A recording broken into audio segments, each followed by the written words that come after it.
नमस्कार, आप देख रहे हैं छत्तीसगढ़ आज तक और मैं हूं अशोक ठाकुर। मेरे साथ है विजय सोनी जी। मामला एक मकान का है।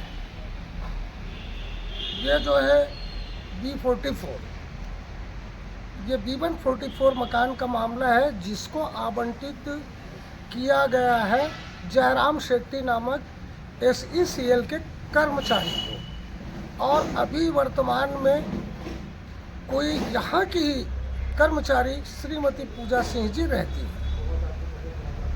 मामला काफ़ी दिनों से चल रहा है और इस मामले को लेकर के न्यायालय का भी दरवाज़ा खटखटाया जा चुका है और श्रीमती पूजा सिंह को शोकाज की नोटिस भी जारी कर दी है। लेकिन पूजा सिंह जी की रसूख इतनी है कि वो उस मकान को खाली करने के लिए राज़ी नहीं है। हम SECL के महाप्रबंधक अजय तिवारी जी से चर्चा करनी चाहिए, तो उन्होंने कहा कि इस मामले को लेकर के कई बार मीटिंग हो चुकी है और हम जिस वक्त खड़े वहाँ भी और अन्य लोगों के साथ मीटिंग होने की बात कही। लेकिन हमने जब उनको इस विषय वस्तु पर बोलने की अनुमति चाहिए, यानी बाइट लेना चाहा, तो उन्होंने कहा मैं इसके लिए अधिकृत नहीं हूँ। अब सवाल यह उठता है कि अगर SECL के महाप्रबंधक, जो कि उनके अंडर में सैकड़ों कर्मचारी हैं और सैकड़ों कर्मचारियों की समस्याएं हैं, और अगर उन समस्याओं का निराकरण नहीं होता है और नहीं कर पाते और मीडिया के सामने आने से कतराते हैं, तो आखिर क्यों? क्या महाप्रबंधक महोदय पूजा सिंह जी को क्या अनऑफिशियल सपोर्ट कर रहे हैं? और हम हैं सरगुजा संभाग के अंतर्गत आने वाले जिला सूरजपुर के तहसील विश्रामपुर में। यहाँ पर साउथ ईस्टर्न कोल लिमिटेड की एक ऑफिस है, जहाँ पर वहाँ कार्यरत कर्मचारी रहते हैं।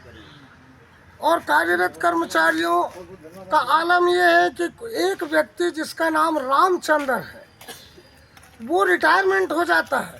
रिटायरमेंट होने के बाद कोई पूजा सिंह को यह मकान आवंटित कर दिया जाता है, और लेकिन उसका जो है रेंट रामचंद्र के पैसों से कट रहा है और पैसों से कट रहा है और ना ही इनको मकान मिला है। वहीं दूसरी ओर दूसरी पहलू ये है, किसी तीसरे आदमी को वह मकान मिल चुका है, लेकिन कोई भी खाली करने को राजी नहीं है। वहीं पर आरोप प्रत्यारोप का एक खुला दर्पण लगाया जा रहा है। वहीं पर मीडिया के साथ भी बदसलूकी का एक अलम देखा जा सकता है। तो चलिए आइए हम रामचंद्र जी से एक बात करें कि हाँ रामचंद्र जी, आपका क्या है मामला? मामला ये है कि मैं रिटायरमेंट आदमी हूँ और पूजा सिंह मेरे नाम से आवंटित क्वार्टर में रहती है। और आवंटित क्वार्टर हम लोग पहले एक ऑफिस में काम करते थे, तो हमको ज़बरदस्ती और दबाव दे करके सुब्रतपाल के नाम से दोनों मिल करके एक एक दिन आगे पीछे अलॉटमेंट करवाई। और रिटायरमेंट के समय भैया मैं आपको क्वार्टर हैंड ओवर कर दूँगी, दे दूँगी, लेकिन हमको बहुत मेरे साथ धोखाधड़ी की है, 400 बेसी की है कि आज तक मेरा पैसा रुका हुआ है। महाप्रबंधक रोक के रखे हैं। अच्छा, सुनने में रामचंद्र जी ये भी आई आपका कुछ रुपए वहाँ रुका हुआ है। कितना रुपया? पैसा 5 लाख के अंदर। तो इसके बाद आप कौन सा कदम उठाने वाले हैं? आत्मदाह करेंगे, क्या करेंगे? कलेक्टर के पास चाहे GM के पास, जैसा होगा मन में वो आत्मदाह करेंगे। मैं तो एकदम परेशान हूँ मैं इन लोग से। तो आपने रामचंद्र जी को सुना है कि उनके 5 लाख रुपए मिले हैं और ना ही उनको मकान मिला है, और वो आज इतने दुखी हैं कि वो चाहते हैं कि जिलाधीश के कार्यालय के सामने आत्मदाह करूं या महाप्रबंधक के सामने आत्मदाह करूं। आखिरकार यह सिलसिला कब तक चलेगा? क्या वह आत्मदाह करने के बाद क्या प्रशासन जागेगी?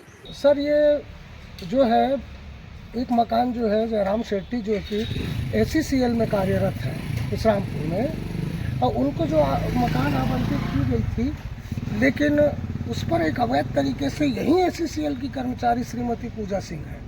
तो इस मामले को लेकर के आप लोग अभी महाप्रबंधक महोदय से मुलाकात हुई, तो क्या सकारात्मक क्या बातें हुई? सकारात्मक बातें ये हुई कि हम लोगों ने जो पत्र दिया है, उस पत्र को संज्ञान में लेके GM साहब बोले, हम लोगों ने अपना विषय रखा कि सर उसको सेकंड शोकॉज नोटिस दिए 4 महीना हो गया है, लेकिन अभी तक कार्रवाई नहीं है। तो उस चीज़ को GM साहब ने एक्सेप्ट किया, बोला हाँ हमसे थोड़ी सी लेट हुई है।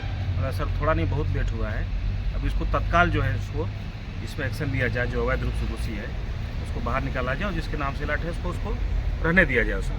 तो वो बोले कि मंडे को बोले एक नोटिस जाएगा उसको, जिसमें 7 दिन का उसको समय दिया जाएगा खाली करने का, और 7 दिन बाद अगर वो खाली नहीं करती है तो जो लीगल एक्शन है कंपनी का, वो कंपनी अपने हिसाब से लीगल एक्शन उसमें लेगी। लीगल एक्शन का मतलब कैसा लीगल एक्शन, कुछ तो बोले होंगे। उस लीगल एक्शन के बारे में हमारा खुल के बात नहीं हुआ कि उसको खुल के कैसे नहीं बात हुआ, खुल के बात हुआ।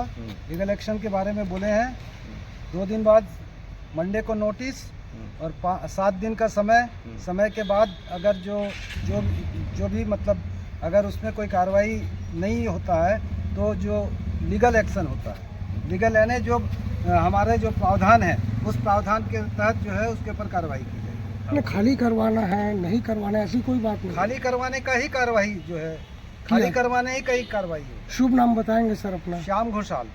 आप शुभ नाम बताएं सर अपना।